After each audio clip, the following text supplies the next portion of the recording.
The hamstrings are one of the most well-known muscles when it comes to training and flexibility. So you might be wondering, why is this the next muscle of the month? Well, you may know the hamstrings, but you may not know that they're one of the most overstretched and overtreated muscles. And usually when the hamstrings hurt, it's actually something else that's going on. So in today's video, I'm going to talk about the hamstrings and how you can tell if you should actually be looking at something else, or how to test if you're overstretching them.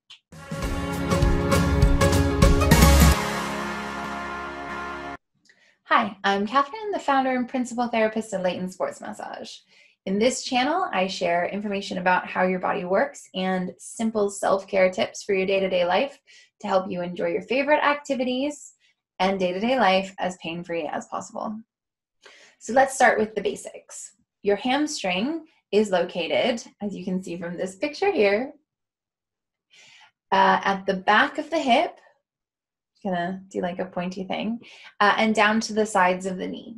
So if you are sitting, you can feel either side of the back of your knee, and you can feel those tendony bits right above the knee. Those are your hamstring tendons. There are actually three hamstrings. There's semimembranosus, semitendinosus, and biceps femoris. So semimembranosus and semitendinosus attach to the inside of the knee, just below the knee joint, and come up to the back of the hip at your sit bone. And biceps femoris starts on the outside, like kind of the top of the lower leg, and it actually has two heads. So one of them attaches about halfway up the femur, and the other one attaches into the sit bone. So its job is to bend the knee and to help extend the hip, so pull your leg back. If you're doing movements like football or dancing or like multi-directional movements, your hamstrings will actually work individually, the inside ones and the outside ones, to stabilize you.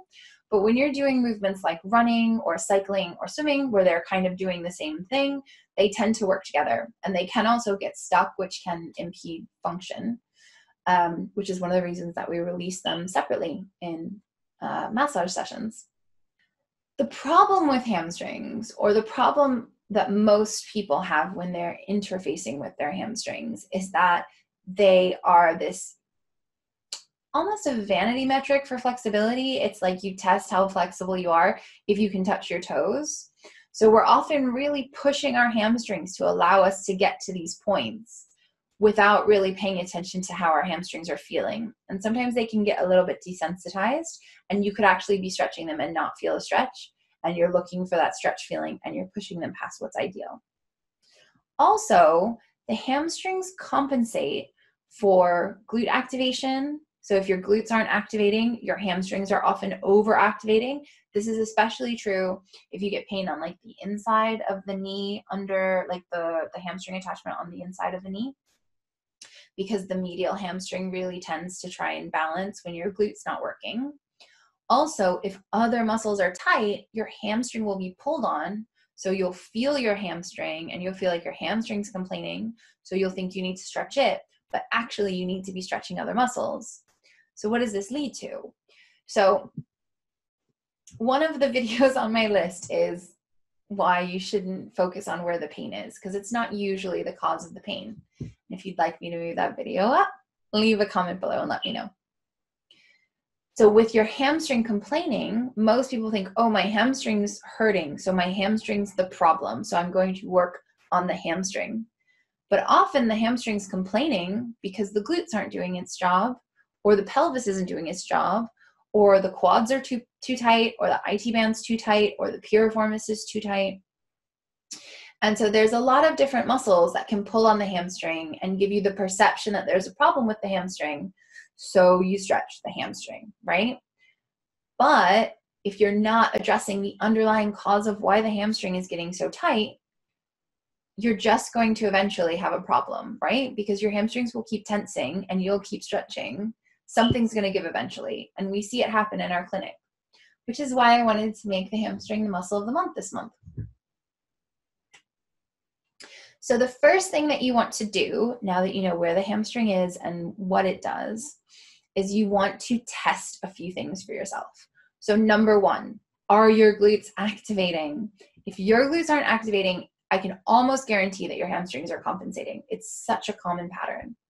It will also mean that your piriformis is getting tight. So if you don't know what I'm talking about when I say activating glutes, I'll include the glute activation, what is glute activation video in the description. I will also include the how to test if your glutes are activating video, so you can test them and see if they're activating for yourself. So if you're not sure what I'm talking about, go check out those 2 videos. Number 2, once you decide whether or not your glutes are activating and whether or not you need to do some glute activation exercises, and side note, just doing squats and lunges is no guarantee that you're actually using your glutes doing them. You need to test if other muscles are tight and pulling on your hamstring. One of my favorite stories to tell is I had this guy come in who was training for like hurdles for the world championships or something. And he tweaked his hamstring going over a hurdle. He was super flexible. So when he came in, he's like, oh, I'm worried about injuring it. You know, I've been stretching it, but the hamstring is really painful. And we had him do a forward bend, and he could get to about 90 degrees, right? If this was his hips, he could get to here and he'd feel his hamstring. So what do you think the first thing I worked on was?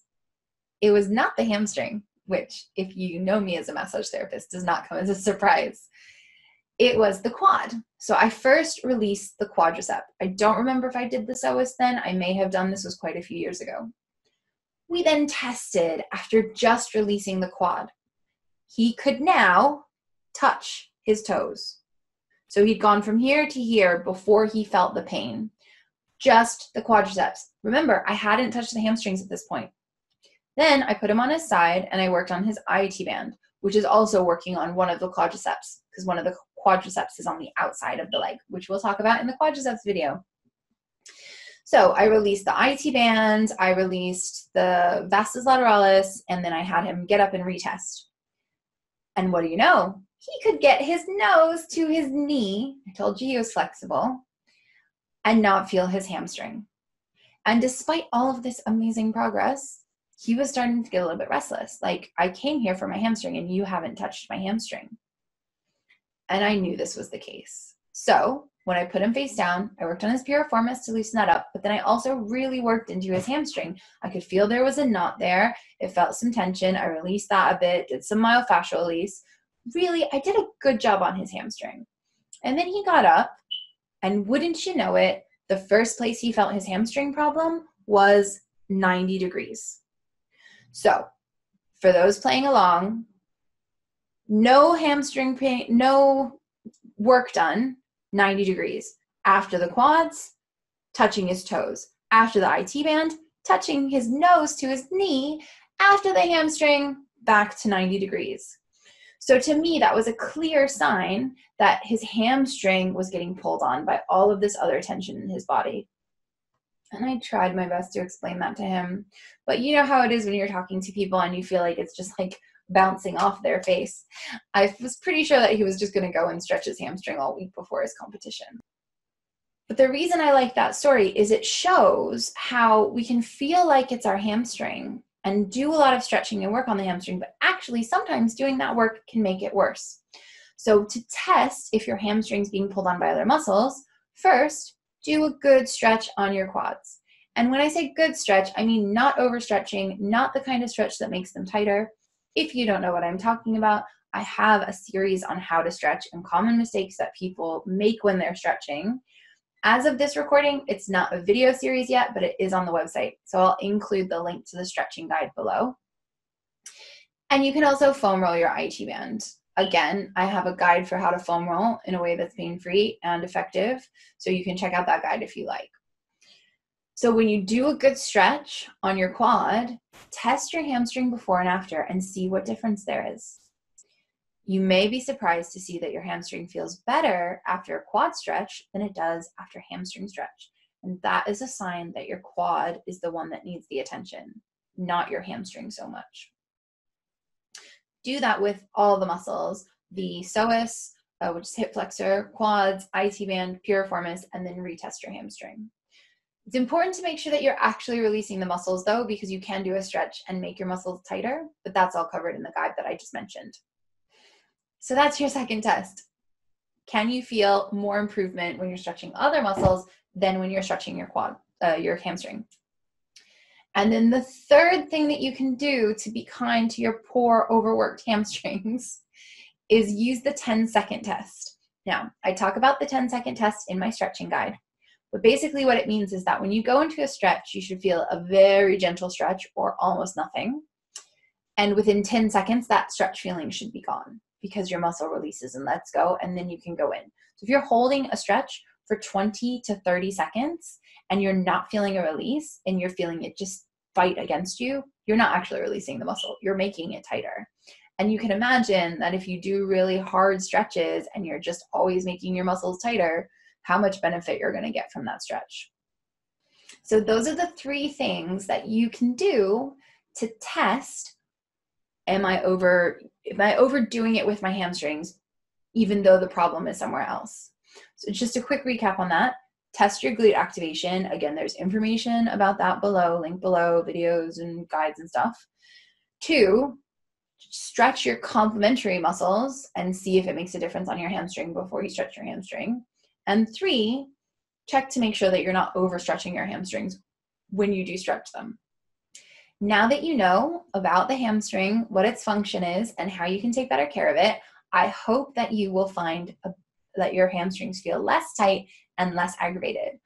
And of course, if you are in London and you'd like us to check your hamstring or assess how you're stretching or just do a general MOT, you can go to our website and book online. The link is below. And if you have any questions about any of this, or if you test anything, or if you're not sure, just leave me a comment below. If you haven't already, please subscribe to the channel and click the little bell button so that you get notified when we release new videos. And if you know anyone who might be interested in this, please share this video and definitely like it so YouTube knows to show it to more people. Thank you so much for watching, and I'll see you in the next video. Bye.